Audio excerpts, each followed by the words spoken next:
আজকের ভিডিওটা দোকান থেকেই শুরু করলাম, কারণ আজকে মার্কেটে গিয়েছিলাম, সেটা ভিডিও করিনি, কারণ তোমরা দেখেছো মার্কেটে গিয়ে কেমন ভাবে মাল করি। আজকে যেহেতু বৃহস্পতিবার, তার জন্য অনেক দোকান। আজকের দিনের প্রথম কাপ চা, তারপরেই একটা হিঁচড় কাটলাম, হিঁচড়টা দারুণ। তখন সময় 11টা, চলে এলাম টিফিন করার জন্য। এই যে আমার টিফিনের থালাটা, আজকে হার্ডওয়ার হওয়াতে আমার দোকানের ব্যবসাটা খুবই খারাপ। সব মাল যেমন এনেছিলাম তেমনই পড়ে আছে, আর এদিকে মাছও সব পড়ে আছে। যাই হোক, আজকের মতো দোকান বন্ধ করে বাড়ি এসে স্নান করে খেতে বসে পড়লাম। আজকের যেহেতু বৃহস্পতিবার, সেহেতু আজকে অনেক রকম রান্না হয়েছে। এই যে দেখছো পমপ্লেট মাছ, আজকে আমাদের পমপ্লেট মাছ হয়েছে, আর এই দিয়েই আজকে খাবার খেতে হবে।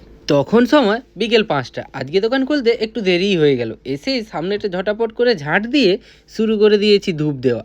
প্রথমেই ঠাকুরকে একটা ধূপ দিয়ে সোজা চলে গেছি চায়ের দোকানে। চায়ের দোকান থেকে এক কাপ চা নিয়ে এসে শুরু করলাম আজকের। সামনে যেহেতু 25শে ডিসেম্বর আসছে, সেহেতু কেকের দোকান দিয়েছে। আমার সময় 9টা, আর দোকান বন্ধ করে সোজা চললাম বাড়ির দিকে। শীতের সময় রাস্তায় কেমন কুয়াশা হয়েছে, দেখতে দেখতে সোজা চললাম বাড়ির দিকে।